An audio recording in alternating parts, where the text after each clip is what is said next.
for a pop-up conversation on the question, democracy in peril, ? So we've organized this rather spontaneously at the Center for Ideas and Society here at UCR, and all the more am I grateful for our four panelists that they could make time in their busy schedule on what was very short notice to be here and answer our questions. My name is Jeanette Kohl, and I'm co-director of UCR's Center for Ideas and Society and its Being Human initiative, and I'm also tonight's host. I should emphasize that this is meant to be a conversation with the audience. I will get all of us started with questions or a question to each of the panelists, and we will then open the conversation to the audience so that you can talk about your concerns. So please feed your questions into, it's a webinar format, into the Q&A right from the beginning of the session as they occur to you. Democrats based their 2024 election campaign largely on the Save Democracy slogan that you can see in many front yards this fall, which raises the question now after the elections, will we, before we know it, be transitioning from a democracy to autocracy during Trump's second term? Will there be a significant shift of power to one person, because absolute power being the definition of autocracy? And how could our academic work and the lives of our students be affected? Also, what's to be learned from historical precedents and similar developments in other cultures? Is the US democracy, in fact, in peril? So with that general framework of a couple of basic questions in mind, let me introduce our four panelists to you, all of them from our College of Humanities and Social Sciences here at UCR. I'm starting with Kelechi Kalu, who's a professor of political science and UCR's former provost of international affairs. He's widely published and has served as a consultant to the World Bank on public sector governance. His recent publications include co-authored and edited books on economic growth in Africa and South Korea, on peace building in Africa, and on democratization and military coups in Africa post-1900. John W. Cioffi is a professor of political science as well, and he's affiliated with the Global Studies and Law and Society programs. Prior to his academic career, he was a practicing lawyer and a litigator in a major New York law firm.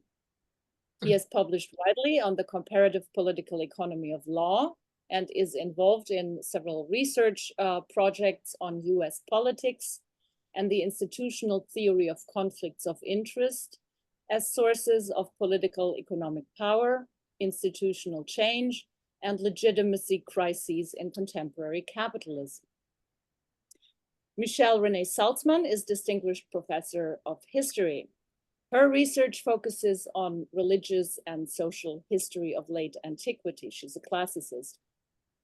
She's author of 4 books, most recently, The Falls of Rome, Crises, Resilience, and Resurgence in Late Antiquity with Cambridge University Press 2021. And the book focuses on the Senate and senatorial elites as key to the resilience of urban life in Rome in the last centuries of the Western Roman Empire. Steven Brint, our 4th panelist, is Distinguished Professor of Sociology and Public Policy. His research focuses on higher education, organizational studies, and political sociology. He's the author of 5 and editor of 3 books and has published more than 100 scholarly articles. He's also, I should mention, the co-chair of CIVIC, the Council for Intellectual Values and Inclusive Community at UCR. And I also want to mention that Paul Danieri, who wanted to join us tonight, had a scheduling conflict and can't be here.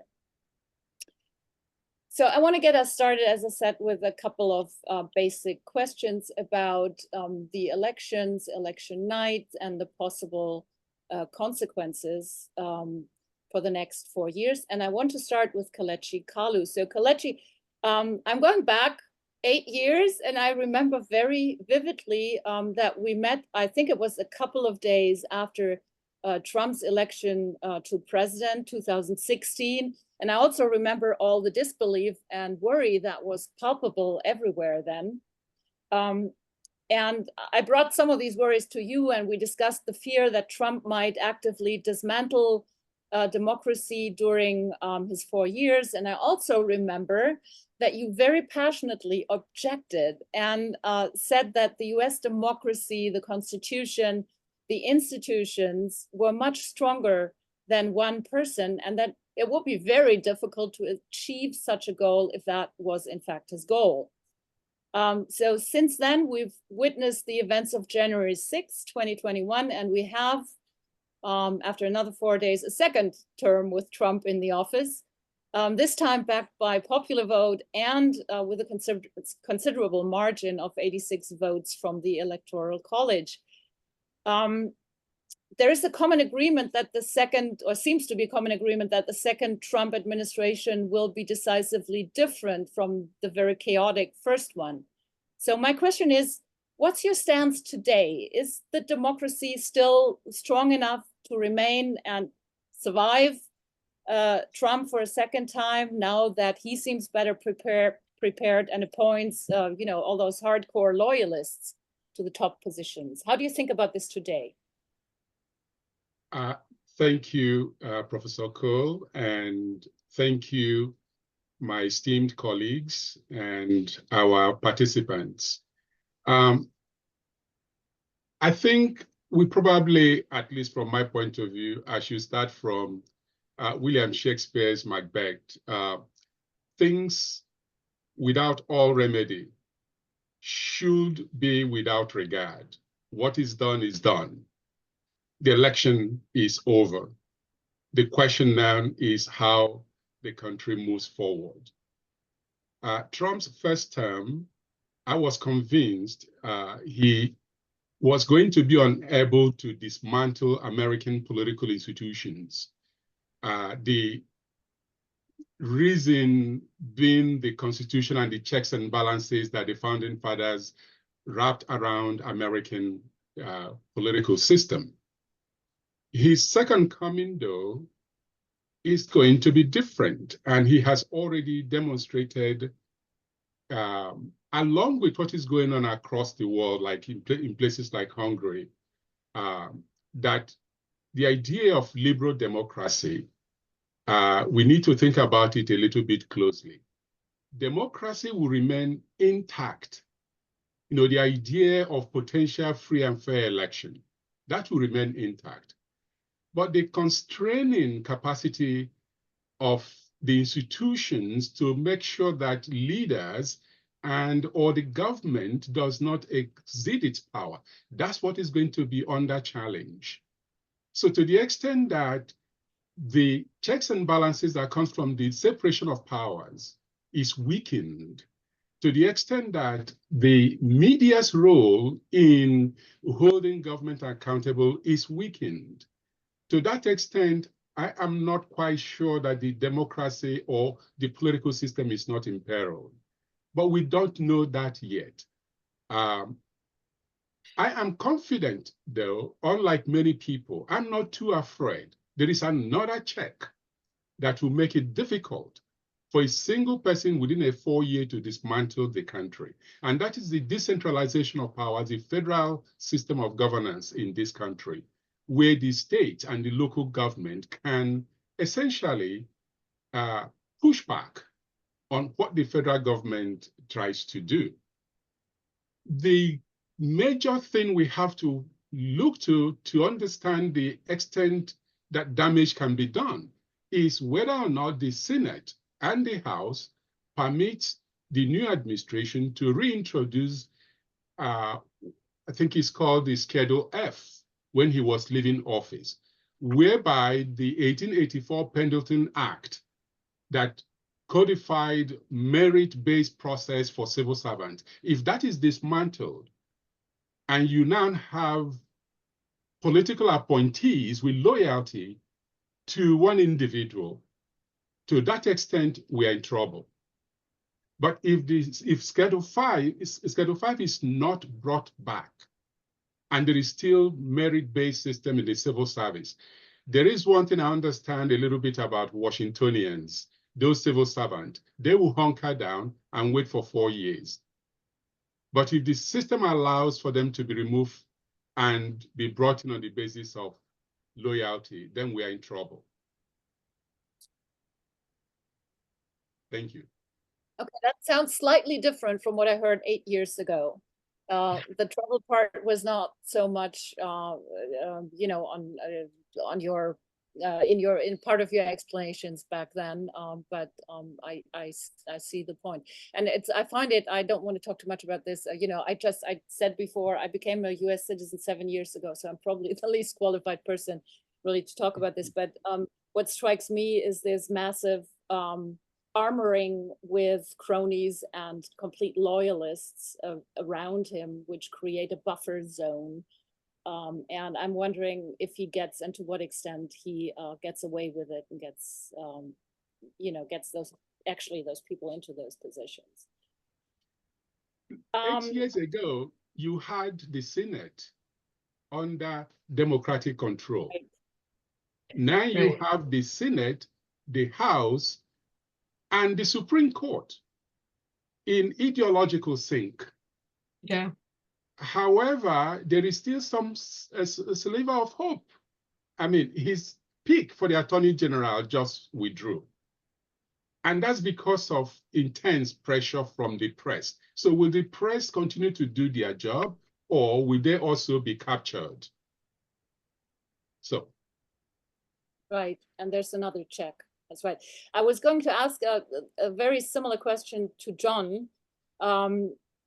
You mentioned, Kelechi, it's not, of course, and we are all aware of it, it's not a singular phenomenon. We are witnessing a democratic backslide worldwide.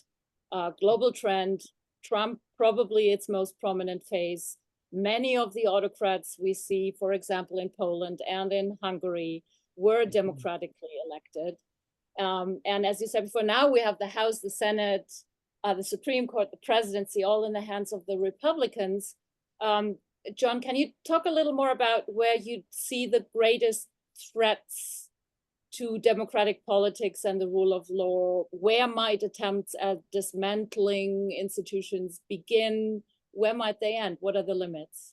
Sure. Well, let me frame this very broadly at first, because you've brought up the fact that this is a worldwide movement at this point.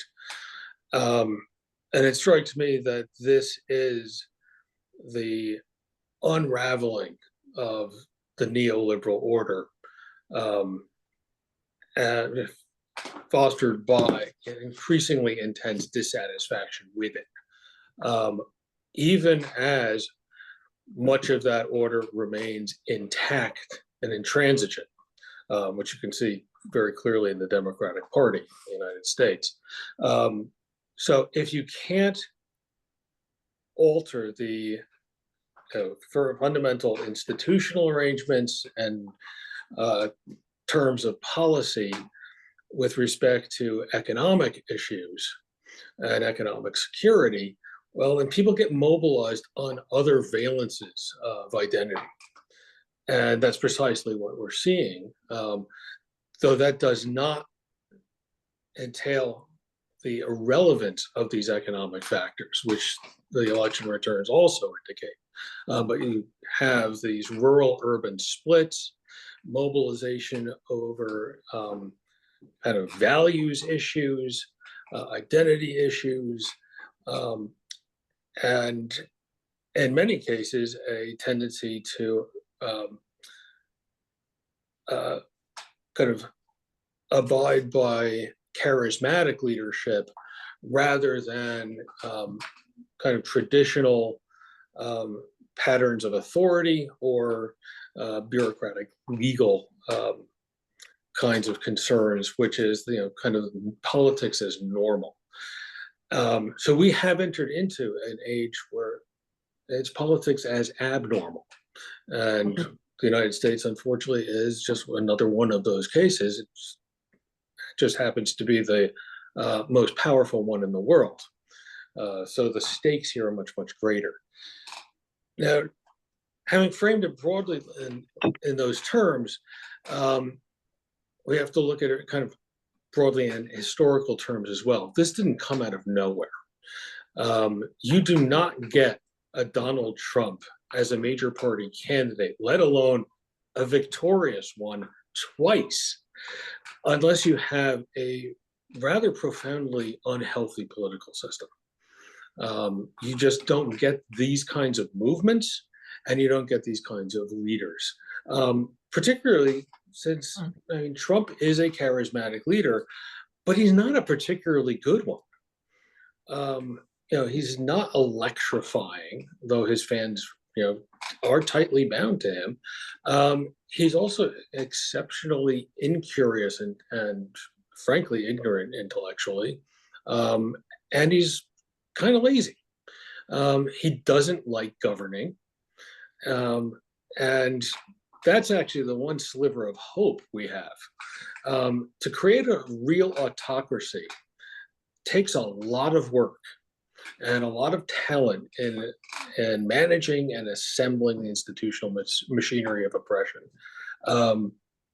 Trump doesn't have that, and by the looks of the people he's naming to his cabinet, the government won't, the executive branch won't have that either. But it will do enormous damage. But looking at, what kind of damage to American democracy could be done and it would have long-term consequences, certainly a frontal assault on the civil service is important. But in my opinion, what's much more fundamentally important is the long-standing, ongoing, and sustained attack on electoral institutions. And that attack has been aided and abetted by Republicans in Congress, and more importantly, Republican appointees on the Supreme Court. So we've had the Supreme Court uphold all sorts of voting rules that we know quite clearly were designed to suppress the vote of poorer and minority communities that largely vote Democratic. The Voting Rights Act was partially ruled unconstitutional, which guts a lot of the protections that protected electoral democracy, which in its full form has only existed since the mid-1960s. And the Supreme Court has also upheld partisan gerrymandering and has ruled that it is not subject to constitutional challenge in the courts, which has dramatically skewed congressional contingents from various states, particularly Republican states, which have practiced this more ruthlessly than the Democrats. Now, you put all of those things together and then raise the possibility they will become much, much worse in the next 4 years. And we are confronted with the situation that the next rounds of elections will not be effective checks on political power. And you will no longer have the self-correcting capacities of political democracy. That's the scary possibility, in which case you now have a potential minority that locks itself into power and then can go and engage in frontal assaults on the civil service. It can politicize the Justice Department. It can do all sorts of horrendous things according to its preferences and according to its needs for self-preservation. So you mentioned the kind of laziness, the character traits that an autocrat takes a lot of energy to an organizational talent to do something like that. Isn't it kind of a scary that now we have Musk and Ramaswamy in the mix? who are people who are doing exactly that, and that might have been a very smart choice, in fact, of Trump? Or what's your take on that? My take on that is that marriage is doomed.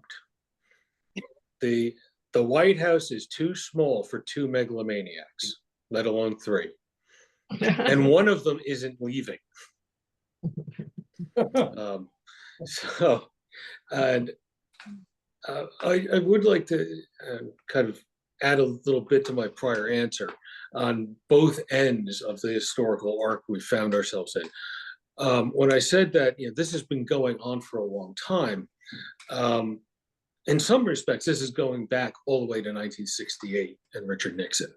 To a large extent, it's Richard Nixon's world. We just live in it. He had more to do with transforming the American political and party system than even Ronald Reagan. And the seeds of kind of this politics of resentment and nascent authoritarianism are already present.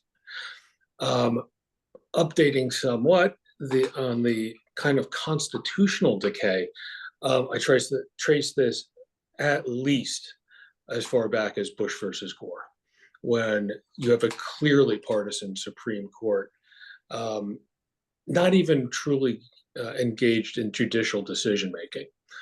When you decide a presidential election and then say the decision by which you're doing it is not precedent, that's no longer a court. And it signaled the transformation of the court into an active partisan political body. On the current end of that historical arc, we have the presidential immunity decision, which is, if not terrifying, it's at least extremely disturbing. It gives absolute immunity to core constitutional functions of the president. That perhaps is not such a tremendous blow, depending on how you view the core powers of the presidency. But much more disturbing is any official act or responsibility of the president is given presumptive immunity. And that is extraordinarily broad, at least in a post-New Deal presidency, which has only expanded its power. And the interesting thing is, the way that opinion is constructed is the ability to rebut that presumption lands right back in the hands of federal judges and ultimately the Supreme Court. So at the same time that this was a grant of extraordinary discretionary power to the president, it's a power grab for the court itself, under conditions in which the court is increasingly viewed as lacking legitimacy. So this raises some really, really profound and fundamental issues. There's the famous line from de Tocqueville's Democracy in America, where he says that in the United States, all political conflicts become judicial conflicts. Identifying very early on the central position of the courts and the predilections of Americans to litigate.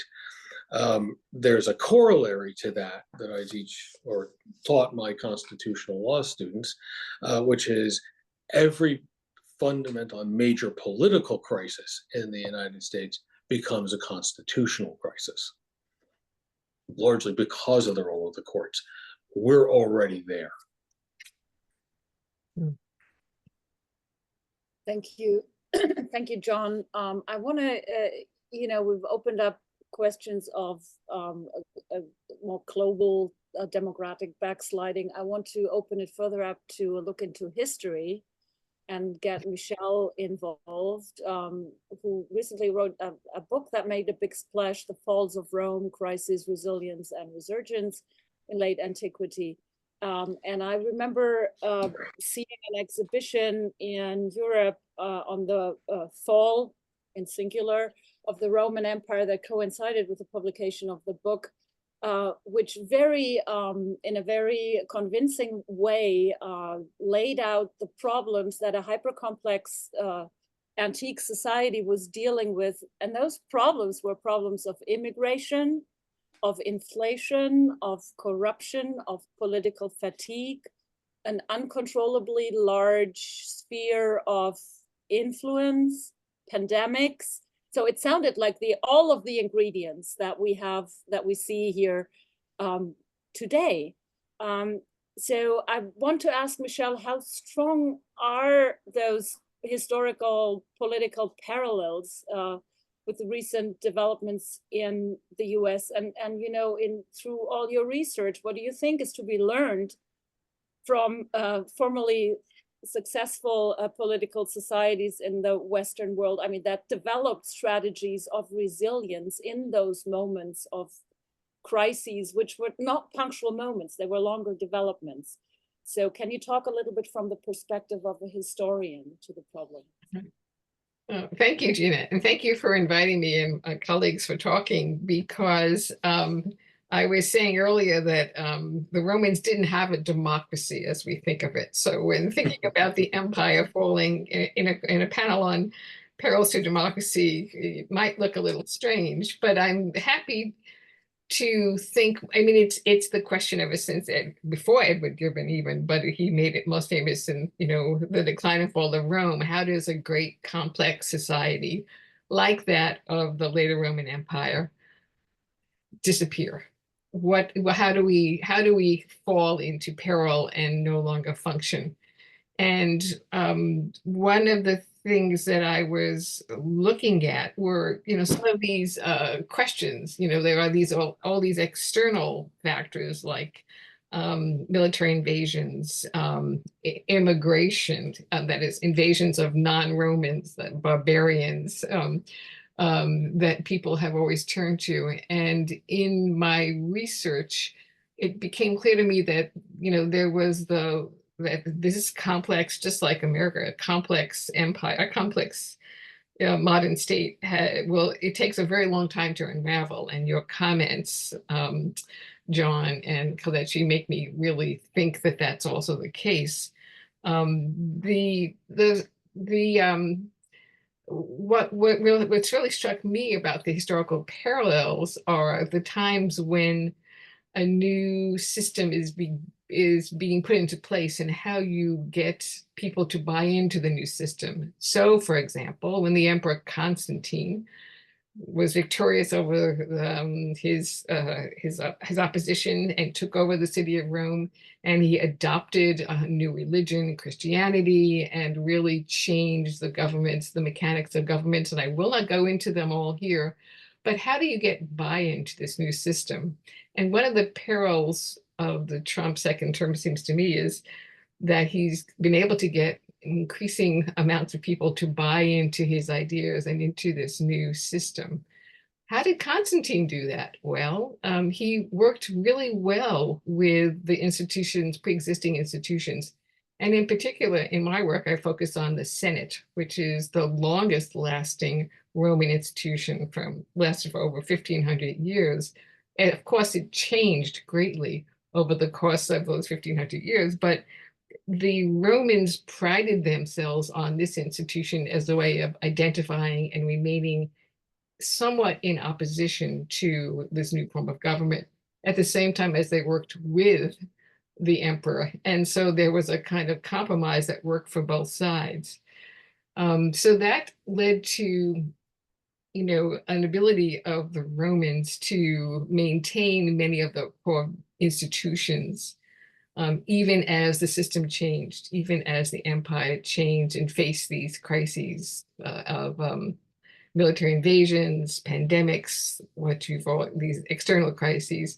There was sort of an internal sort of cohesion to this institution of the Senate that allowed certain parts of the empire to survive, that were the keys to resilience, that people kept on coming back to certain core notions of what it means to be a Roman, even what it means to live under an emperor. So there was that ability, which seems to me one of the key things that I've learned, you know, that the resilience is this, you could be in competition with groups, but there are also shared concerns that that people in the Roman Senate shared, even if they had different visions about what was the correct religion, so to speak.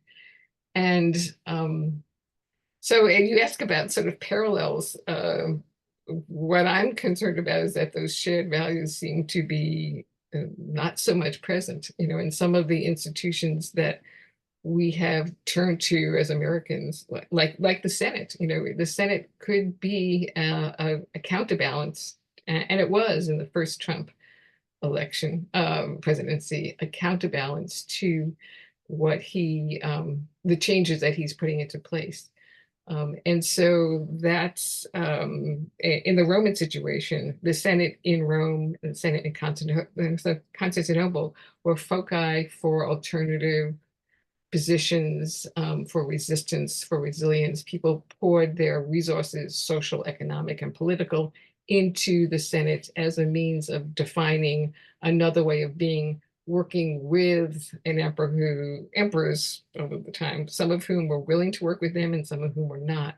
But that seems to me, one lesson that one could learn from the Roman Empire. Did it stop the empire from falling? No.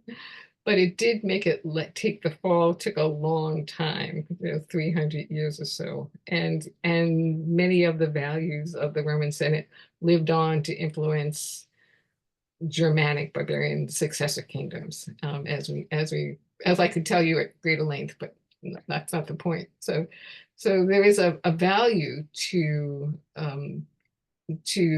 pouring one's energies into institutions that can stand up to the changes that one sees as undemocratic.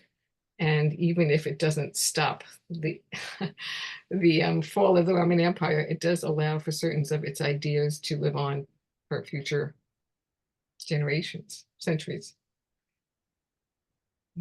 Thank you, Michele. I guess it, the question is if institutions such as the university can fulfill such a function, but I want to come back maybe in a later question to that issue. But it transitions into the question that I have also to Steven.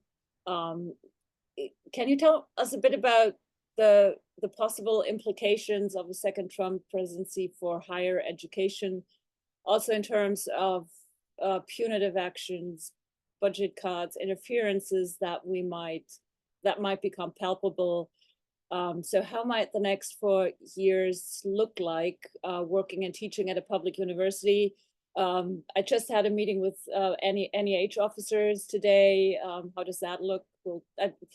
And I know, and that's probably the most important part here, I know that a lot of students are really worried about the threat of mass deportations and the massive disruptions they and their family that might bring to their lives. So how realistic are such scenarios in California? How do you see the UC system, UCR being potentially impacted by the second Trump presidency? Yeah, thank you. And thanks to everyone who's on the panel and in the audience. Yeah, so there is the new education secretary to be is not a flamethrower like some of the folks that he has picked, or she doesn't have that reputation. However, there could be flamethrowers who come in the next level, like people like Chris Rufo and others. So the kinds of things that are circulating in Washington that could have, I'll come back to mass deportations because that's a somewhat broader issue, but it could certainly impact some of our students. The kinds of issues that are circulating in the Republican circles, certainly we're going to see and already have seen investigations of universities for conformity with the Supreme Court decision about affirmative action.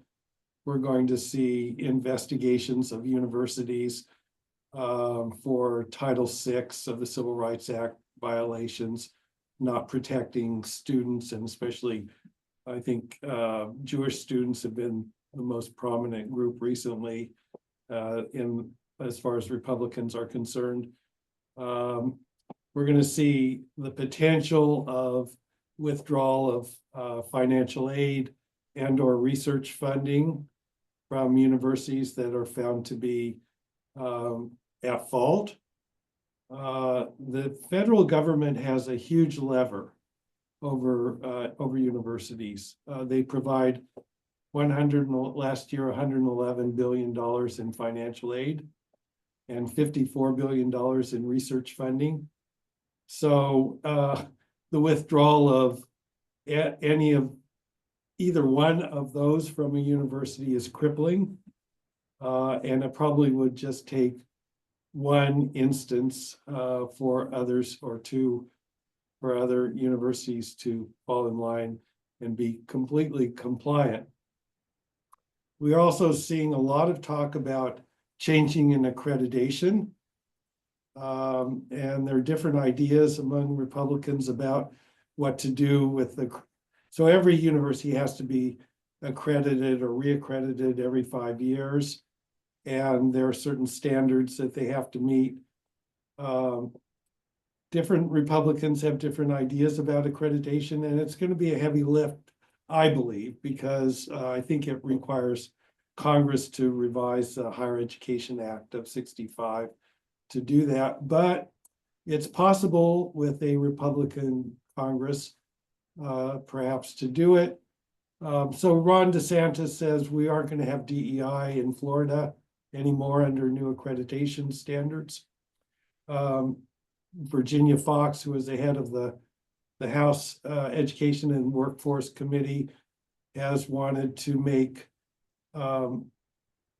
relevant or make central jobs for graduates. Graduates have to get remunerative jobs and be able to pay off their loans.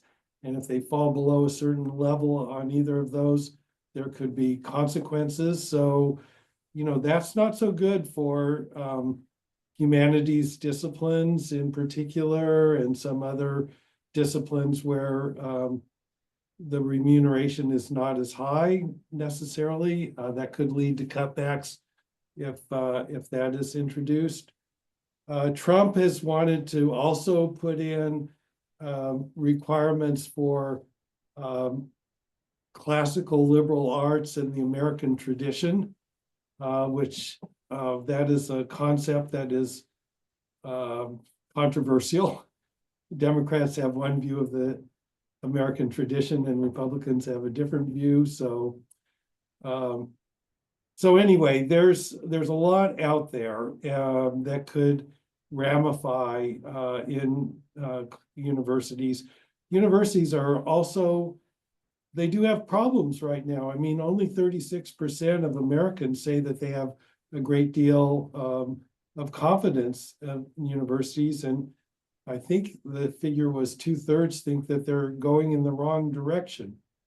So there's some public opinion issues for universities as well, which Republicans have shown a great talent for dramatizing, extreme incidents, protests, and so forth that get violent to try to, as a springboard for a broader set of policy initiatives.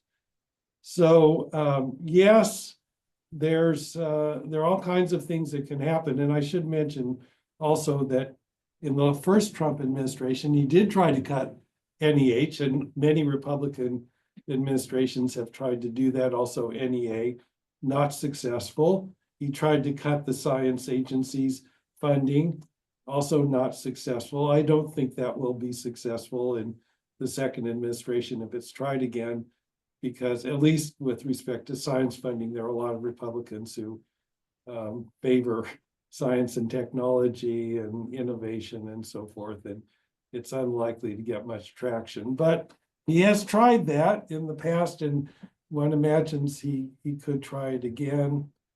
Clearly, there's an animus towards DEI, and that's not a federal function, but some of the states we've already seen some of the states cut their diversity, equity, and inclusion offices and practices.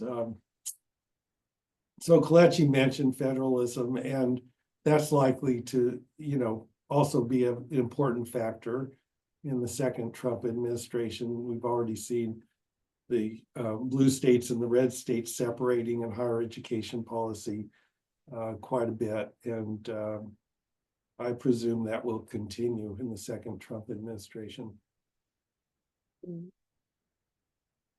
Thank you, Stephen. I wanted to give all of you, I have questions in the Q&A, and I have some myself, but I wanted to give you an opportunity to respond to one another if you are interested at this point. Right. Or do you want, or do you want me to continue with the questions from the audience? Well, okay, I'm moving. Yeah, go ahead. Yeah, sorry. I was just going to say that the one thing that I was just going to comment on Kelechi's comment, and then I guess we should go to the audience, is that the ability, I'm thinking about Constantine, the ability to bring along supporters into the imperial government at lower levels, the scheduling, that is really very frightening, because that is exactly, there were laws passed that, unless you were a Christian, you couldn't serve in the administration, right? And that was one of the most effective means for conversion in a certain sense of large numbers of people, even if it was surface. But the kind of loyalty test that changing the federal schedule of employees is really, I think, a very old and effective means to undermine, a system. I can't say the Roman system was merit-based, but it was a different system before it became that kind of a litmus test. So that strikes me as a sort of historical chord comparison that's quite effective if used right. I mean, I will just say that with respect to something that John said, another court decision that could bode pretty strongly is the Chevron decision, which will takes rulemaking out of the hands of the bureaucracy and either puts it in Congress, where Congress isn't equipped, and more likely in the courts to decide on. And so there'll be lots of challenges to regulatory rules under the Chevron decision. And that's another place where we can expect the possibilities of some at least backsliding from expertise. But we'll see. If I might chime in very briefly, I think, John, I'm a little bit more optimistic than you. I have faith in the American people, their resilience to, within the next, I think, 6 months to 1 year, come to fully understand that conspiracy theory will only undermine this country, not lift it up. And that perhaps will force university, K through 12 university policies and teachers to pay more attention to how we teach and how we get students to think. Because in the end, I think the conspiracy theory was given credence by two major events, in this country. The 2008 financial crisis and COVID-19 that impacted people across board, especially the people at the lower end, the housing issues and access to healthcare, etc. To the extent that the governments, local, state, federal, were not able to really enable ordinary people to come to terms and help solve the feeling, the impact of these events on their lives. To that extent, both the Democrats And I think public intellectuals left a vacuum that Trump occupied and said, I have the answer, which became the making of this new change. And I really hope the institutions will counterbalance each other. Otherwise, what Michele has described is an excellent textbook of what is going to happen in this country. Internal implosion, not from the outside. Yeah, I actually partially agree with you, Kelechi, on that. That's why I focused on the institutions of electoral accountability. Because you may have all the faith in the world in the American people, but if the electoral machinery no longer functions, it doesn't matter. And that's the real risk. And those institutions have been under assault for a long time, and the assaults are intensifying. And with a trifecta in the elected branches plus the courts, the threats have grown much more intense and plausible. So we shall see. And I think that Steve bringing up Chevron deference is extremely important. Really, the vast majority of what modern governments do is within the administrative and regulatory state. And the Chevron doctrine granting deference to regulators' interpretations of their own enabling statutes was a massive assist to allowing expertise to form policy. What's going on with the overruling of Chevron is the Supreme Court has weaponized political dysfunction as it is weaponized the First Amendment in other areas. So it's not so much that the Supreme Court is thinking, oh, we will just send these kinds of questions back to the Congress so they can debate them in a sober and serious way, because Congress is not currently a sober and serious institution. It is a dysfunctional institution that doesn't do much of anything. And the court is basically run by a majority, a super majority, that is deeply hostile to the regulatory state and regulation. So they will let the dysfunction of the electoral branches do the dirty work for them. And on the First Amendment, you see these very weird inconsistencies where the courts are withdrawing protection under the First Amendment and then expanding it in others. The most notorious is the expansion of free speech rights to money as speech in politics and corporate spending in politics as speech, which means that to deal with that fundamental problem of asymmetric power, you have to deal with it on a constitutional level, which is one, very difficult, and two, ultimately very, very divisive and potentially disruptive to the foundations of government. And when Steve was talking about what the Trump administration Part 2 could do to higher education, well, if we were having this discussion 30 years ago, I would have said, well, the courts will just kick all this stuff out. Sure, the executive branch has control over funding flows, but we're talking about discretionary punitive moves to deprive specific institutions that don't follow their policy prescriptions from funding. That's a different kind of attack, which previously I would have said, this is a slam dunk First Amendment kind of case. Now I would not say that. So I'm very worried about that.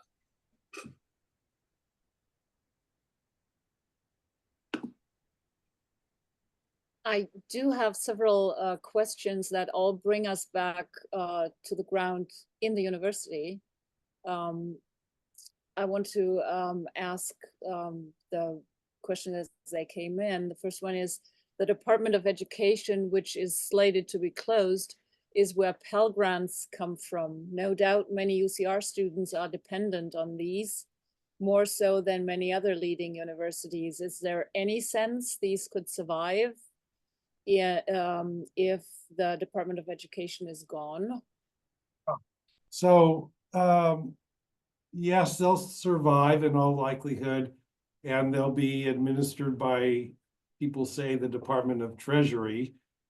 The big change is that, and this is bipartisan, by the way, Republicans and Democrats want to allow non-post-secondary institutions to use Pell Grants. So vocational technical institutes, apprenticeship programs. So some of that will be funneled towards those other kinds of institutions. You know, Pell Grants haven't really kept up with the cost of college either. So I think the prospects for continued increases in Pell Grants are not particularly positive under the Trump administration and a Republican Congress, and that will have an impact because college costs haven't shown much tendency to go down. So I don't think Pell Grants will go away, but they may not keep up, and some of them are going to be channeled to non-post-secondary institutions. And by the way, Linda McManus has clearly stated that that is also something that she will promote. Yeah, I agree with that.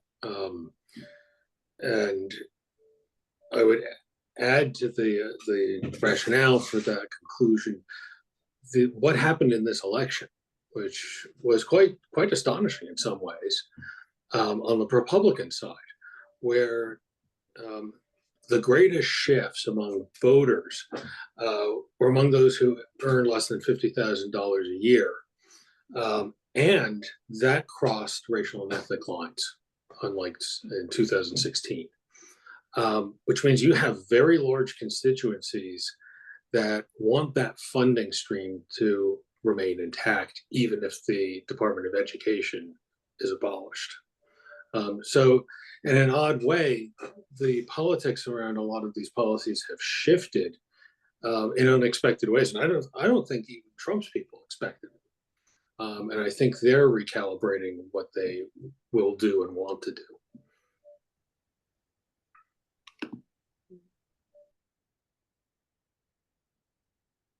Thank you, Stephen and John. I have another question. All of you are educators. What are your thoughts on the level of ignorance and indifference among vast portions of the American electorate who are not paying attention to what goes on in Washington and in our political system generally? Aren't ill-informed voters easy prey for the autocrats and con artists like Trump?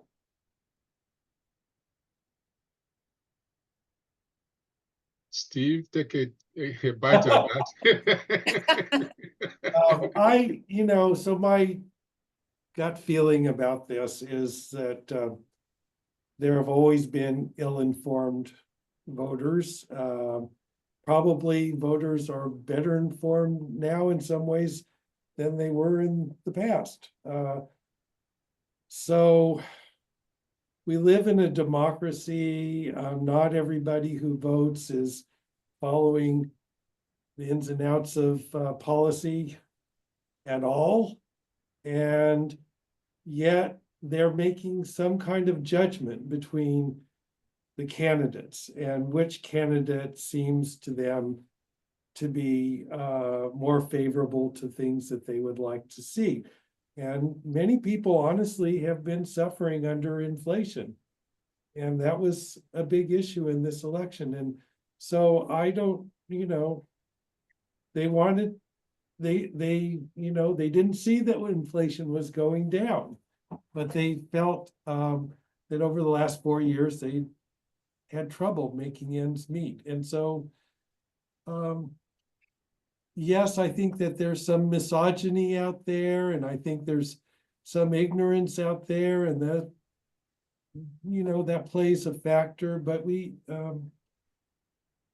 and misogyny is a bigger issue when you have a female candidate running for president, obviously, than when you don't. So, but you know, I think we just have to say the voters spoke. They had two candidates. One they evaluated more positively than the other. It's up to the other party to take the lessons from this election and find candidates who can meet the voters where they are. And that's going to take some changes on the part of the Democratic Party, obviously. And I hope those kind of changes are made. Just to follow up on Steve's very good point, you know, I guess I would rephrase your question, David. I don't know if they're almost, I mean, they are ill-informed from my perspective, but they're informed by very different sets of information. You know, the sort of the tremendous division between the Fox world and the New York Times world. You know, they're informed in their ways. And I think one of the great problems is being able to cross the divide, to speak to people on the other side, to go on Fox TV, to go, you know, when Kamala Harris didn't do a podcast, you know, with the bro guy, you know, that was a missed opportunity. And so we need, I mean, clearly, since the world has such different information, our democracy has such different information systems, someone who can speak to both worlds in ways that they can understand is going to be essential for the next election, assuming there is the next election. So that's, I think that the silos, I mean, people have talked about it for a long time, but it's much worse now than before. And that, I think the information has to be transferred, communication, humanities, critical in a way. So that would be my response. I would agree that it's not just, you know, ignorance or indifference in parts of the American electorate or the population. It's also the language that we use, right, to bridge the gap, and the Democrats. So what do we do at the university? And that has, you know, I'm not sure I can open a can of worms right now, and I might want to do it. There are two things that I would like to address that we haven't talked about. One is the spectacular failure of polls that kind of puzzled me. The other is the role of identity politics in the university and our role as educators. So I spent election night with a chat on Substack running next to the news with a group of about 350 people from across the globe, most of them academics, a lot of them political scientists and sociologists. And I'm fairly sure all of them voted for the Democrats. The surprise about the results when it started becoming clear that this was not going the way that one had hoped for was remarkable. It was surprise, which I kind of had a feeling from the beginning that this was, you know, not going to go the way that it should. So that experience on election night had me wonder about two things. Number one is, will those 2024 elections go down in history as the last elections that we were paying attention to polls rather than the predictions of the markets, because the bookmakers had it right or more right than the polls? And the other one is the question that I got a feeling in that group of academics, how blind have we become for what is really going on in the world out there, outside of the ivory tower of the universities? And promptly, really the next day, I read American and German newspapers parallel. Day after the elections, one of the headlines in the culture sections of one of the leading German newspapers was "Defund the ivory tower." So the question is really, have we brought to a degree this mess upon ourselves? You know, is one cause of this move to the right here our inability in the universities to find the right language to educate people. I want to, and it might be provocative, but I'm part of a podcast, A Persuasion by Yasha Monk at Johns Hopkins. And Yasha wrote a couple of days ago, and I'm quoting, "Democrats now speak with the inflections and the vocabulary of the coastal college-educated upper crust of the American meritocracy. This is rapidly alienating a multiracial coalition consisting of everyone for whom there is no space in that upper crust, plus those who resent the constant self-monitoring and self-censorship that is required to remain a member of it. To overcome the damage to their increasingly toxic brand, Democrats need to change how they talk and what they say. This includes jettisoning some of the most popular elements of the left's identitarian thinking. But it goes much further than that. Democrats need to convince Americans that they are willing to speak the truth, even when the truth shocks the activist groups that make up a big part of their base. That they sympathize with ordinary citizens who are fed up with crime and chaos rather than with the petty criminals who disturb public order. And that they have figured out how to stand up for inclusion without violating common sense. The question is, will the American left be able and willing to effect such a profound self-transformation? And I think that profound that rang a bell with me. And I really think that a profound self-transformation is something that we need. How can the universities, how can we contribute to that? Let me touch briefly on the previous question, then a few comments on this one. This is not new from my point of view. One of the most disconcerting books I read as a graduate student is a history book by Richard Hamilton, who voted for Hitler. It was disconcerting for me because of the catalog of the different constituencies that actually cast ballot. And the question he raised for me was, do voters know what they are voting for when they cast their ballots? Or are they voting based on emotion? And if they are voting largely based on emotion, then it becomes easy for a charismatic leader to sway people against their own interests. In the same way, if we are going to be thinking about how to explain the basic facts of democracy, the basic facts of American politics to the ordinary people, we have to go back to what Michele said about communication, information technology, the platforms. The country is so polarized and compartmentalized. The left is not hearing what the right is saying and vice versa. Those in the center are lost. Unless we find a way, and it's not a university thing, it may start from the university, it needs to go back to K through 12. Unless we find a way to actually get people to pay attention to history, the environment where they come from, how ideas impact them individually and impact the society, we are going to go down the road of continuous polarization. And that is the greatest danger of Trump 2.0. The polarization of American society such that America will no longer be able to act as a global leader because internally we're unable to agree. So can universities change the way we speak, the way we engage people, starting with our students?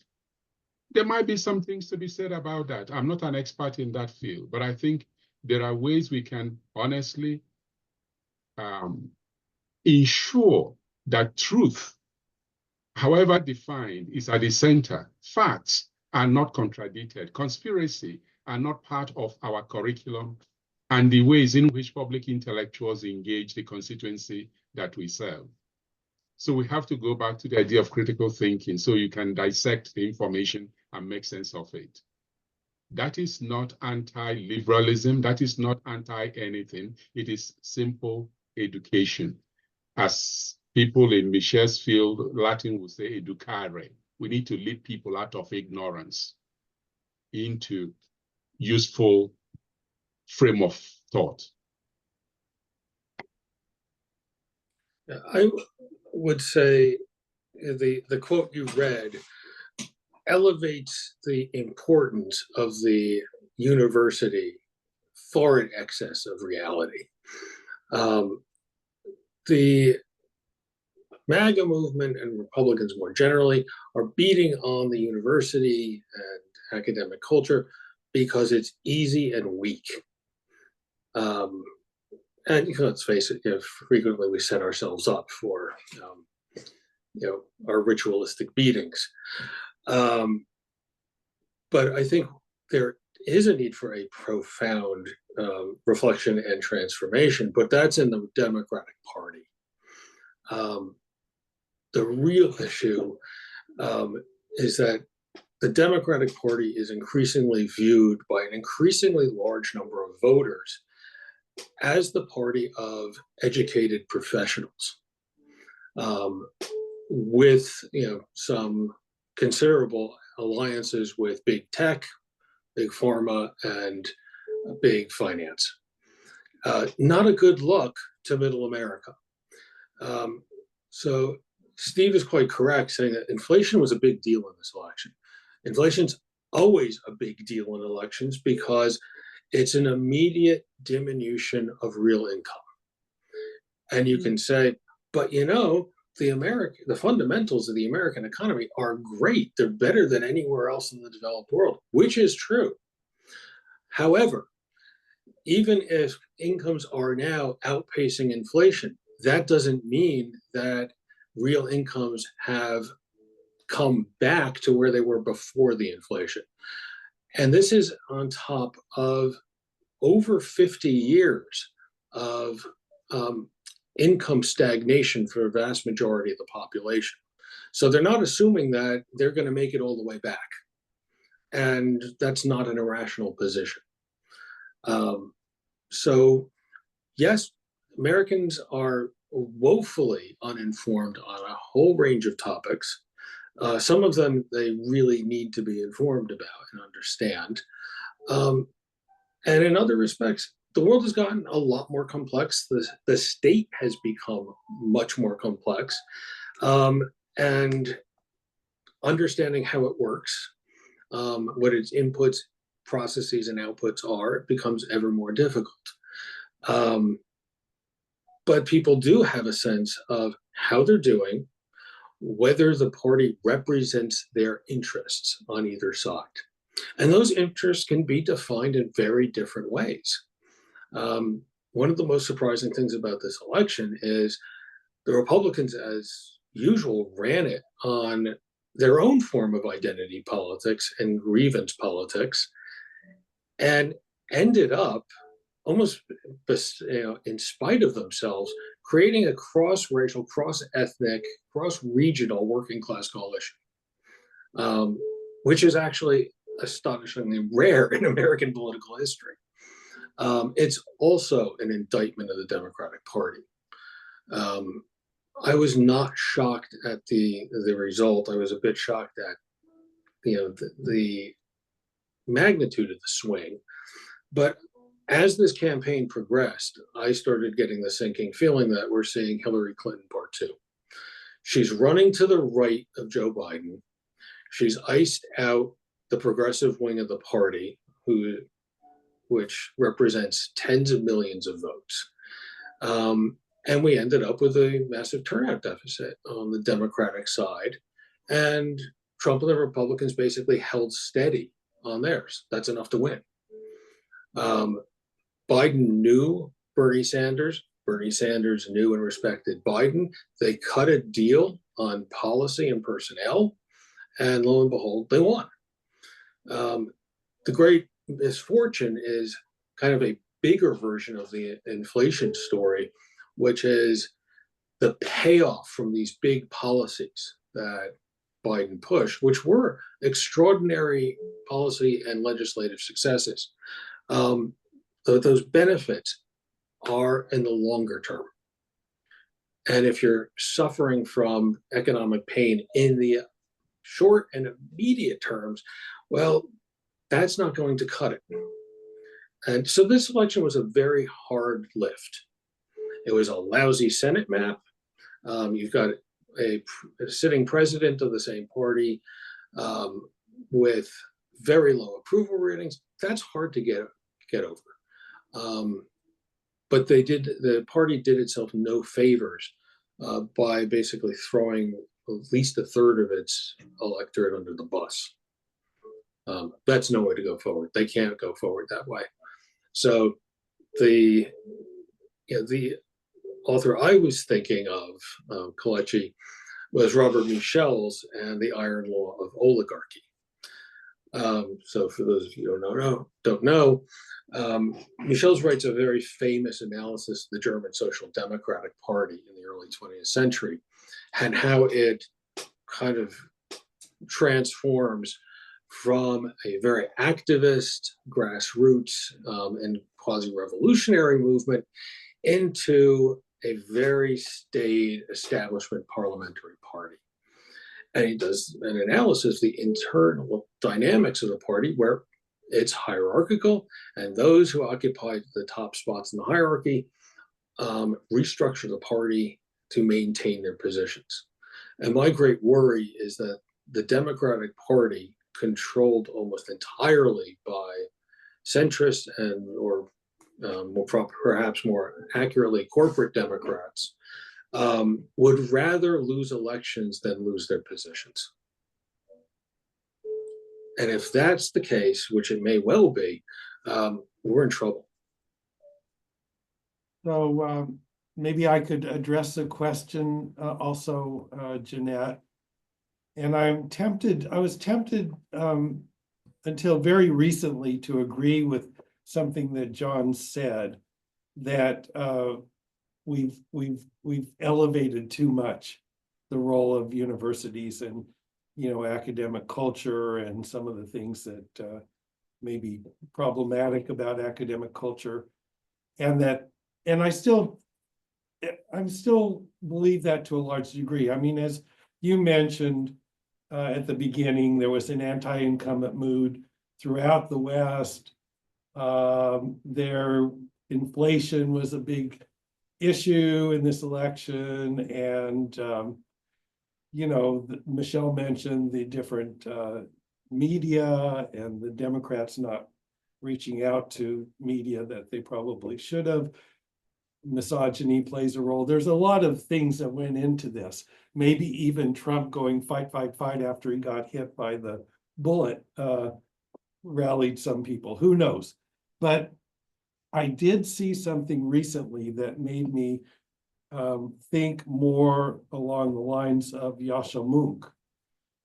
And that was a poll that was done by a Democratic polling group. I think it's called Blueprint. And they asked people what made them vote in a certain way. And inflation was number one and immigration was number two. But number three was very interesting, and that was that Kamala Harris is too close to certain cultural issues like transgender rights, and that I find off-putting. And what was even more interesting about that is that voters in the swing states found that to be the most important thing. And so maybe it's because of where they're getting their news and who they're listening to, but it made me think that it's more of an issue. And you have to also see that a lot of the Democratic staffers and activists, they are from university settings, and they go into the Democratic Party carrying some of these features of academic culture. Some things are just completely out of step with what most Americans think. 4% of Latinos like the term Latinx, for example. That's pretty pervasive, or was, in universities. Probably BIPOC is even less popular out there.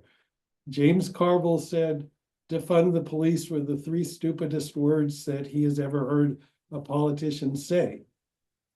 All of this is pretty common in academic culture, at least it was in 2020 and 2021. Kamala Harris gravitated in that direction, and when she was running previously, not in this election, in 2019 and 2020. So, on one hand, there are a lot of probably bigger issues in some ways, but I don't discount this as a factor. And I think the Blueprint survey suggests that it'd be wrong to discount it as a factor.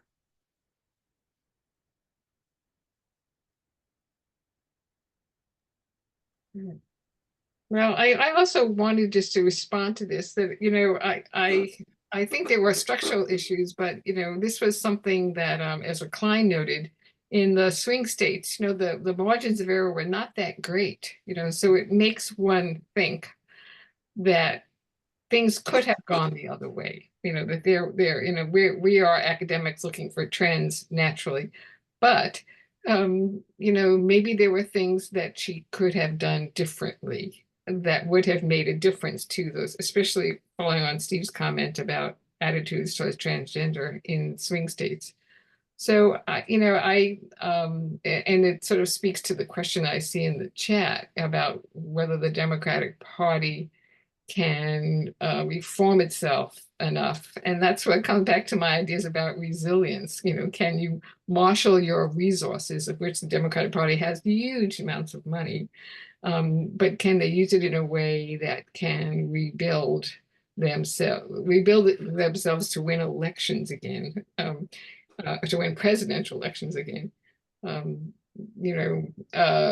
think that it remains an open question for in some ways for the Democrats to define themselves in a way that is able to speak to both traditionally Democratic but also working class people. The loss of the working class was really kind of amazing. The failure of some of the labor unions to support Kamala, endorse Kamala, was a very noticeable omission. And going forward, there are things that the Democrats need to do. And I'm not a political scientist, so I'm not going to say which ones. But it is true that in the Roman Senate, they were able to come together to define common goals at certain points. So I'll leave it at that. Right. I also recall that in the Roman Senate, especially towards the end, there were moves to use the plebs and the outsiders to fight back against the oligarchs of the Senate. And in an increasingly oligarchical political economy, that's an historical parallel we should not ignore. I agree. That was the fall of the Republic. I was thinking about there no empire, it's the oligarchs, politicians. So, well, good point. It's probably also important to remember, keep in mind that the Social Democrats in many countries are facing the exact same issues. They don't share the same language with their former constituencies any longer. They lose massively in Germany from 40–50% down to 14 at the moment. So again, this is not a problem that is just a thing in the US. This is a very important issue. And yes, these parties are not speaking a language that crosses class boundaries, ironically, to the class that was once their electoral base. But even more fundamentally important, I think, is all of these parties in the last 20 to 30 years went neoliberal. And they have adopted neoliberal policy positions. They have reformulated their political coalitions that in ways that reflect those policy positions, especially in terms of finance and fiscal policy.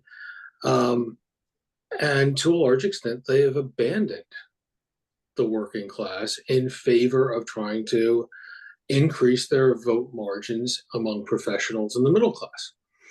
And that has turned out to be a very, very bad bet. But these are now institutions filled with people who have vested interest in maintaining that course.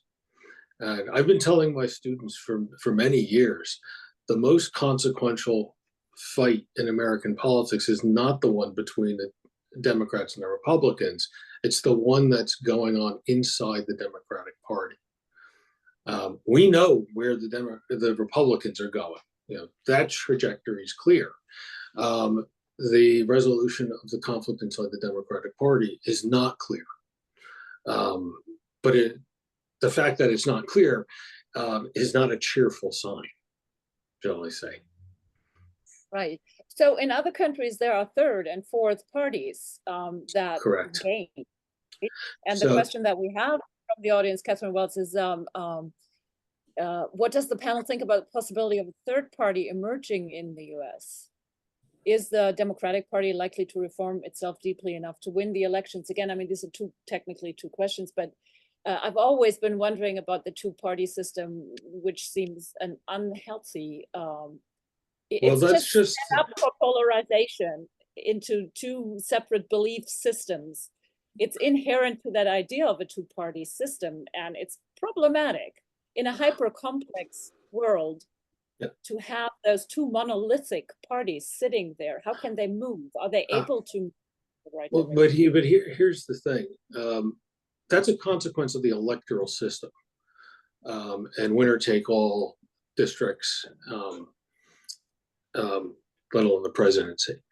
If you have winner-take-all elections, you are mathematically disincentivized from creating a third party, with the exception of a party that is rooted regionally. So there have been moments in American history where that became a real possibility. There were the populists in the late 19th century, early 20th century, and then the Dixiecrats, which was kind of a prefiguration of the crack up of the New Deal coalition. But neither of those took root, and what happens is the major parties would absorb those influences because it's very hard to form a third party because you don't get any seats. If you have some form of proportional representation, you can. But the consequence for the parties themselves is that they're not monoliths.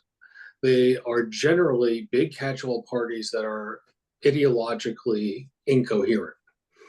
It's the way they're incoherent that has changed. In ye olden days, we had liberal Rockefeller Republicans that would support the welfare state. And then you had, Southern Democrats that were, more conservative, more reactionary than some of the most reactionary Republicans. But in a strange way, that allowed for bipartisan deal making. Now we have more ideologically homogeneous parties, not monolithic, but more homogeneous in a constitutional structure that does not deal well with more ideological coherent parties, which is why you start to get these log jams that render government dysfunctional. The more dysfunctional government is, the more it sinks into legitimacy crisis.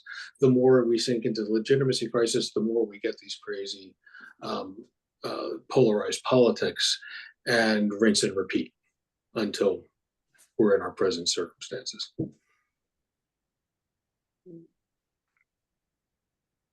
I'm not sure that third party option is in the books anytime soon. That's because each house, each assembly across the state is controlled by either the Democrats or the Republicans. They are not going to entertain using that tool to create or enable a third party.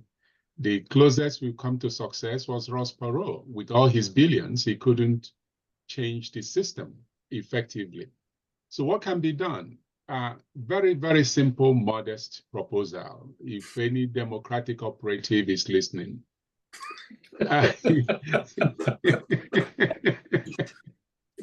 The universities are still very helpful. See, one of the nicest things, I should say creative things that the leaders of this country did way back in the 1860s was the Moral Act, the land-grant universities that enable universities to have extensions across the different states. The universities can be relied on to go into places like Appalachia, the Midwest, where industrial outfits no longer really function or they are dead. Create satellite campuses in those areas to be able to educate the people, because it's not that there are no jobs. It's that most people who are needing jobs are not qualified, don't have the skills to take up the new jobs that require some training. Take the training to the people in those communities. And while you're at it, take a liberal arts professor who can help the community understand the responsibilities of engagement and listening to both sides of the argument.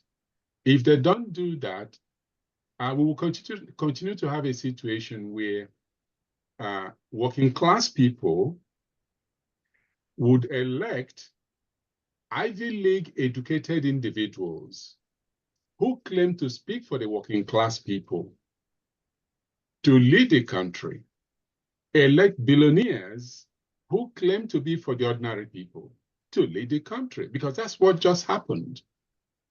What you have is Ivy League educated in the incoming administration claiming they are for working class people.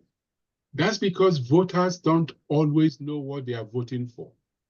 So universities can help take the ideas into those communities and not wait for the Democratic Party to do that. Yeah, I guess we need to find a common language. I think that's where it lags at times. Is there anything else you want to get off your chest? Because we've almost reached our limit, and I don't think there are any more questions. I would say, ironically, I think it's the right and the Republican Party that tip us off to the blueprint of what to do. The Republican Party was taken over from below under rather extraordinary circumstances. That really begins with the financial crisis. That's when you get the emergence of the Tea Party, which then mutates into MAGA. And that really is what needs to happen in the Democratic Party. And that would precipitate a shift in not only how we speak, but the positions we speak for. The way the Democratic Party has worked in recent decades really is very reminiscent of corporate marketing. They have broken down the electorate into ever tinier slivers. Yeah. And we're now technologically adept at and capable of doing that, and micro-targeting messages rather than articulating broad, more universalistic kind of positions and policies for the creation of public goods that benefit and appeal to much, much larger majorities. And then if you want to add on more identity-based appeals, fine. But keep in mind what should be at the core of the appeal. But in order to do that, you'd have to start talking about, issues pertaining to class. Mm-hmm. Yeah. And that is a tall order in the current Democratic Party, which requires, that kind of fight largely from the outside and from below. Can it happen? Sure. Will it happen? That's not so sure. There are a lot of people who are coming to these conclusions, but then they have to fight through the institutional thickets to actually make those appeals in elections. Well, from my point of view, there's, we have a couple of years, if you're a Democrat, to there'll be a midterm election in 2 years. The map is a lot more favorable to the Democrats. Yeah. Period. That Trump may alienate quite a few people in those 2 years. But John, I believe that John is 100% right. There's going to be a big fight in the Democratic Party. I also agree that there needs to be a pretty hard pivot towards social class orientation and start competing for those folks again. And as Michele said, go on Joe Rogan. You know, Yes. it's not going to kill you to do that. You know, go on Fox, talk to people, try to get their votes. And you know, but there are entrenched interests. Just again, I'm agreeing with John about this. So that makes it tough. But you know, the only reason for a political party is to win elections. And when you lose election like this one, that leads to a lot of soul searching, especially in the way this one was lost. And so I'm somewhat optimistic that soul searching, if we can, you know, if there's an important leader that also emerges, who's able to communicate, I'm somewhat optimistic that soul searching will lead in a positive direction. And provided we have, you know, free and fair elections in 2 years, I expect the Democrats to do quite well, because the Republicans are no longer interested in governing. I mean, and I don't think they're capable of governing. Oh. And the consequences are usually pretty negative. And you know, just like the last time, they'll be punished at the polls. The question is, what do we do, you know, to win in the right ways so it's more enduring and benefits those people in the country as a whole? I'll leave you with these thoughts. The implication of this election goes beyond the borders of United States.